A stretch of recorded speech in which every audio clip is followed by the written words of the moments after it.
The awakening. The void of deep space held no sound, but aboard the colony ship Odysseus, the silence broke with the hiss of a cryopod opening. Captain Elara Quinn gasped as her lungs filled with air for the first time in 200 years. Her eyes, adjusting to the dim blue emergency lighting, blinked away the remnants of her long sleep. "Status report," she managed, her voice hoarse from centuries of disuse. "Good morning, Captain Quinn," replied the ship's eye. "Atlas. Date is April 17, 2437. The reclamation protocol has entered Phase 3. All systems nominal." Elara's mind cleared instantly at those words. Phase 3. After 2 centuries, the time had finally come. "How many ships have signaled readiness?"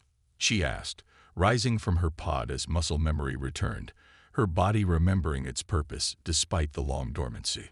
"All 317 vessels of the Phoenix fleet report green status," Atlas responded. "Awakening protocols are synchronized across the fleet. Command staff revival is at 94% completion." Around her, other pods were opening, releasing her senior officers. Commander Takashi Yamamoto, her second in command, approached with a military precision that 200 years of sleep hadn't diminished. "Captain," he said with a nod. "Looks like we made it." Elara allowed herself a small smile. "We made it, Takashi. Now let's see if our plan worked." 2 centuries ago, Earth had fallen. The Void-born Imperium, a collective of aggressive species led by the insectoid Krell, had systematically dismantled human defenses, bombarded major population centers, and claimed the solar system as their own. 15 billion humans had died in the first month of the invasion. Another 3 billion in the year that followed. The survivors, barely 200 million, had fled in hastily constructed colony ships, scattering across nearby star systems in what the Voidborn assumed was a desperate, disorganized retreat. They were wrong. "Tactical display," Elara ordered, making her way to the bridge. The holographic projection materialized, showing Earth still blue and beautiful, but now surrounded by Voidborn installations, orbital platforms, defense arrays, and docking stations for their massive bioships. "Satellite network activation?" she asked. "Complete," replied Lieutenant Morris from the communications station. "The sleeper satellites we left in the Kuiper Belt have been collecting intelligence for 197 years. We have complete mapping of all Voidborn installations, defense capabilities, and fleet movements." This had been the first part of their plan. As humanity fled, they had seeded the outer reaches of the solar system with self-replicating stealth satellites, programmed to observe and learn. For 2 centuries, these devices had watched, analyzed, and transmitted encrypted data to the Phoenix fleet as it gathered strength. "And our manufacturing output." Commander Yamamoto brought up a secondary display.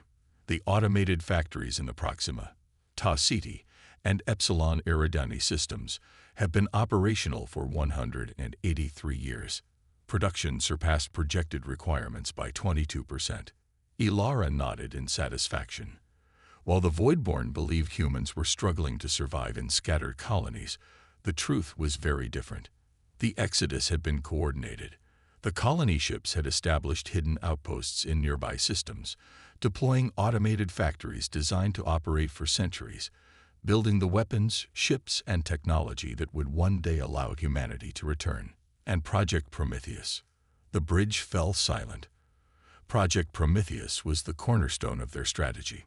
"Successful beyond projections," reported Dr. Nazira Kari, head of research and development, as she joined them on the bridge. "The neural interface systems have been evolving for 7 generations. The synthetic enhancement capabilities exceed original specifications by orders of magnitude." Project Prometheus was humanity's secret weapon, a neural technology that enhanced human cognitive capabilities, allowing direct interface with machines while amplifying reaction times, pattern recognition, and tactical analysis. It gave human operators capabilities that the Voidborn's biological computing systems couldn't match. "Proximity alert," announced the tactical officer. Voidborne patrol detected at the edge of Neptune's orbit. They've spotted us. Negative. Routine patrol pattern. Ilara smiled grimly. Perfect. Let's introduce ourselves. Signal the fleet. Deployment pattern Omega. And activate the Prometheus interfaces. Throughout the fleet, thousands of human operators connected their consciousness directly to their ship systems. The neural enhancement turned each vessel into an extension of its crew, with reaction times measured in microseconds rather than seconds. The Odysseus emerged from its hiding place in Neptune's shadow, its massive form gleaming in the distant sunlight. At 7 kilometers long, it dwarfed even the largest Voidborne dreadnoughts.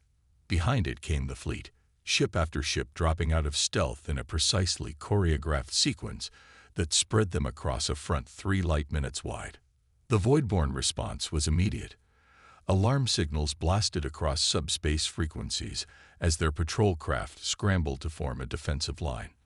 Larger bioships began to break orbit from various positions in the system, converging on the unexpected threat. "They're hailing us," reported Lieutenant Morris. "Put them through," Ilara ordered, straightening her uniform. The image of a Krull commander appeared on the main display, a 9-foot insectoid with iridescent carapace and multiple compound eyes that reflected the light in disturbing patterns. "Unidentified vessels," it chittered, the translator rendering its language into flat mechanical English. "You have violated Imperium space. Identify yourselves and submit to boarding or be destroyed." Ilara stepped forward, her posture radiating authority. "This is Captain Ilara Quinn of the Earth Defense Force vessel Odysseus. You are trespassing in human territory. The solar system belongs to humanity, and we have returned to reclaim it." The Krell's mandibles clattered in what might have been amusement. "Humans? Your species was conquered generations ago. Your claim is invalid." "We were never conquered," Ilara replied evenly. "We were temporarily inconvenienced, and now we're back." Before the Krell could respond, Ilara cut the transmission with a gesture. "Battle stations. Deploy the Prometheus systems." Throughout the fleet, weapons came online. Technology that had been developed in secret over centuries, incorporating not just human innovation, but stolen and adapted designs from a dozen alien civilizations. The neural interfaces hummed with activity as human operators merged with their ships, becoming one with the weapons and defense systems. The first Voidborne salvos came quickly, energy weapons and biological projectiles streaking across space toward the human fleet. The Prometheus-enhanced systems responded instantaneously, deploying countermeasures with uncanny precision. Not a single shot reached its target. "Return fire," Ilara ordered calmly. Tactical pattern Alpha. The human fleet surged forward. Quantum disruption beams sliced through Voidborne bioships as if they were paper. Gravitational torpedoes warped spacetime around enemy vessels, crushing them from all directions simultaneously. The Odysseus itself unleashed a barrage that annihilated an entire squadron of Voidborne destroyers in seconds. "Captain," reported Commander Yamamoto, his voice tight with controlled excitement. "The Voidborne defense grid is falling back. They're calling for reinforcements from Earth orbit." Ilara nodded. "This was expected.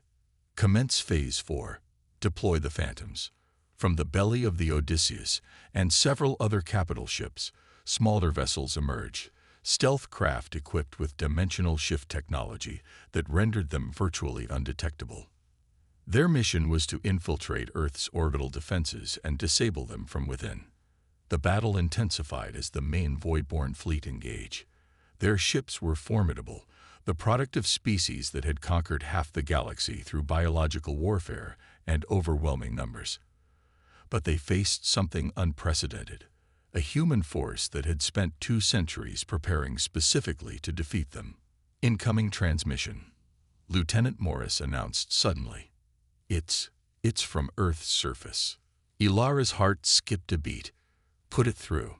Maximum security protocols." A human face appeared on screen, weathered, determined, bearing the marks of hardship. "This is Malik Dallo, leader of the Earth Resistance. "We've detected your fleet. If you're really human, we've been waiting for you." Ilara felt a surge of emotion she hadn't expected. There were still humans on Earth, survivors who had hidden, endured, and maintained hope for generations. "Mr. Diallo, this is Captain Quinn of the Phoenix Fleet. The waiting is over. We're coming home." Across the system, the battle raged on. Human ships moved with devastating coordination, the Prometheus system anticipating and countering every Voidborn tactic. Phantom ships systematically disabled orbital platforms, creating gaps in the defensive network.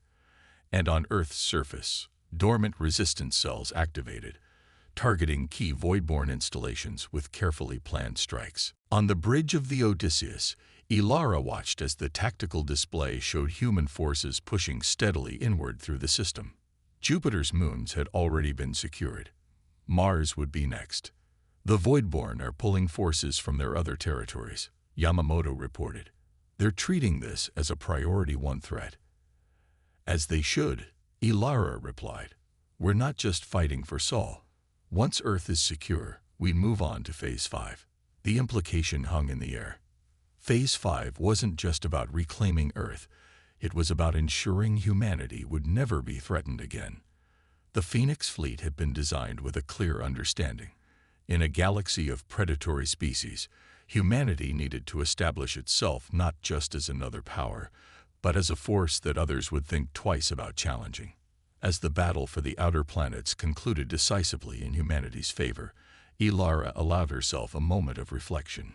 2 centuries of planning, building, and waiting were coming to fruition. The scattered remnants of a nearly extinguished species had refused to fade into extinction. Instead, they had transformed their defeat into the foundation for an astonishing return. The Voidborn were about to learn a lesson that would echo across the galaxy. Humanity was back, and nothing would ever be the same. The Reckoning.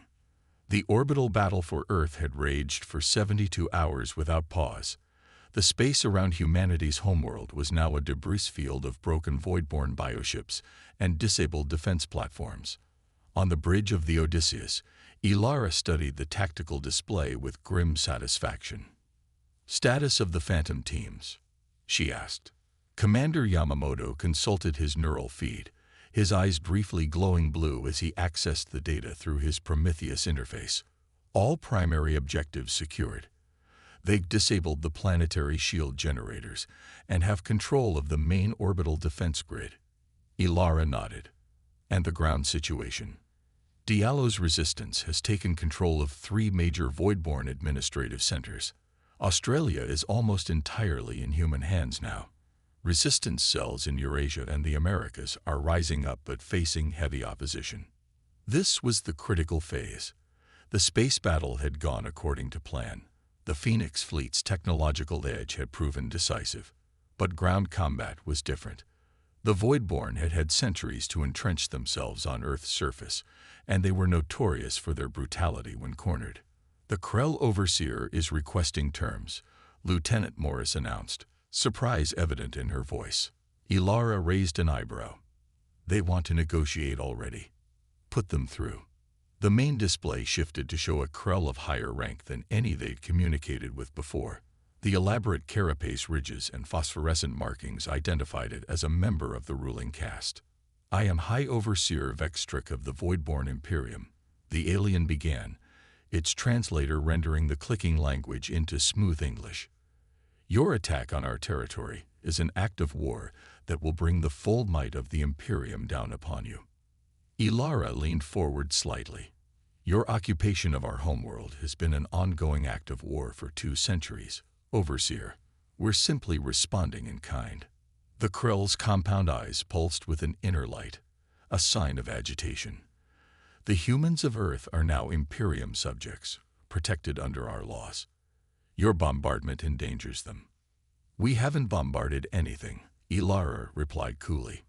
"Unlike the Voidborn, we don't inflict civilian casualties as a tactical choice. Every strike has been precision-targeted against military installations only." The Overseer's posture stiffened. "What do you want?" unconditional withdrawal of all voidborn forces from the Sol system, recognition of humanity's sovereign claim to this star system and all its resources, reparations for 2 centuries of occupation. Impossible, the Krell hissed. I am authorized to offer you a designated colony world elsewhere if you withdraw now. Ilara actually laughed at this. You don't understand the situation, Overseer. We're not asking for permission. We're giving you an opportunity to save what remains of your forces here. She gestured, and the tactical display became visible to the Krell. It showed not just the Sol system, but the surrounding sectors where additional human fleets were now emerging from hiding. While you've been focused on this battle, we've been systematically liberating every human habitat within 30 light years. We've also made contact with 7 other species previously subjugated by the Imperium. They're very interested in our Prometheus technology. The Overseer's composure cracked visibly. This is sedition. The Imperium will never. The Imperium has 24 hours to begin evacuation, Ilara interrupted. After that, we start dismantling your forces ship by ship. Decide. She cut the transmission and turned to her command staff. They'll try something desperate now. Be ready. She was right. Within hours, the remaining Voidborn forces launched a coordinated counterattack, focusing all their firepower on the Odysseus. At the same time, ground forces began a scorched earth campaign, destroying infrastructure and targeting civilian populations. They're trying to make this too costly for us, Yamamoto observed grimly. They don't understand what we've become, Ilara replied. Deploy the ground forces, all of them. From the Odysseus and its sister ships, thousands of dropships descended toward Earth's surface. Inside them were not just soldiers, but the full implementation of Project Prometheus, neural-enhanced combat units where humans and machines worked in perfect sync. Each soldier's capabilities were multiplied tenfold by the neural interfaces, allowing them to process battlefield information and react at superhuman speeds. The Voidborn ground forces, though numerically superior, found themselves facing an enemy that could predict their movements, counter their tactics, and strike with devastating precision. Cities and towns that had been under alien occupation for centuries were liberated in hours rather than days. Ilara herself led a strike team to the Resistance headquarters in the ruins of what had once been Sydney. Malik Diallo met her at the entrance to the underground complex, a tall man with dark skin marked by ritual scarification that indicated his status among the Resistance. Captain Quinn. He greeted her with a formal bow. For generations, we've passed down stories of the Phoenix Fleet. Many have begun to think you were just a myth, a tale to give us hope. The best plans are the ones the enemy dismisses as myths, Ilara replied with a smile. How many of you are there? Nearly 5 million humans have survived on Earth, Diallo said proudly. We've lived in the shadows, in the places the Voidborn deemed too inhospitable to settle. We've preserved our knowledge, our cultures, and most importantly, our determination to one day reclaim our world. Ilara felt a swell of pride. Even in the darkest circumstances, humanity's resilience had shone through. The Voidborn have called for reinforcements from their core worlds, Commander Yamamoto reported through her neural link. ETA 17 hours. Perfect timing, Ilara responded. Phase 6. Ready to implement on your command.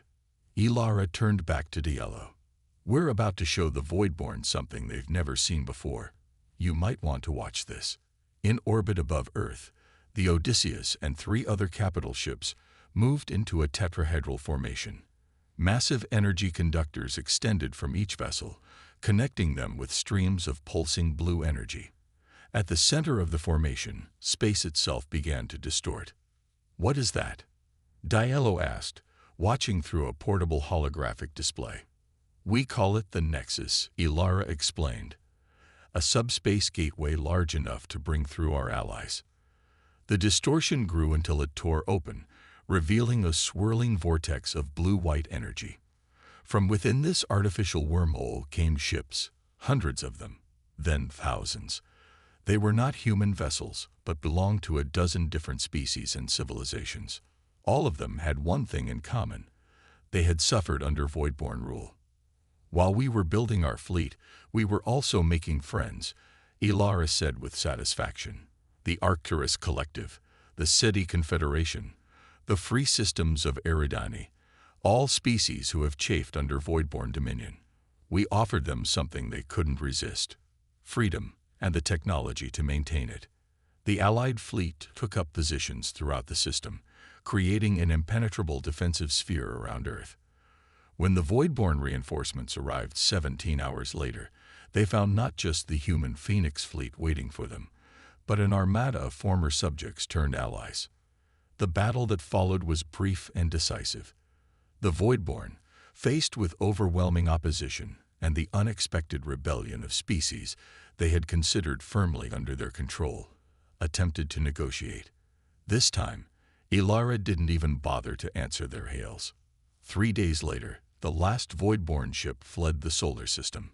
Earth was free for the first time in 2 centuries. Standing on the observation deck of the Odysseus, Ilara looked down at the blue-green planet below. Cleanup operations were already underway, removing alien installations, restoring damaged ecosystems, rebuilding human cities. "We won," Yamamoto said, joining her at the viewport, "just as you promised we would." Ilara shook her head slightly. "This was just the beginning, Takashi. Reclaiming Earth was Phase 6. We still have Phase 7 to implement. The Prosperity Initiative." She nodded. "For too long, the galaxy has been dominated by species like the Voidborn, conquerors who see other civilizations as resources to be exploited. We're going to change that paradigm." On the planet below, the Prometheus technology was already being adapted for peaceful purposes, enhancing agricultural yields, accelerating environmental restoration, revolutionizing medical care. The knowledge and innovations developed during humanity's long exile would now serve to rebuild their homeworld. But Ilara's vision extended far beyond Earth.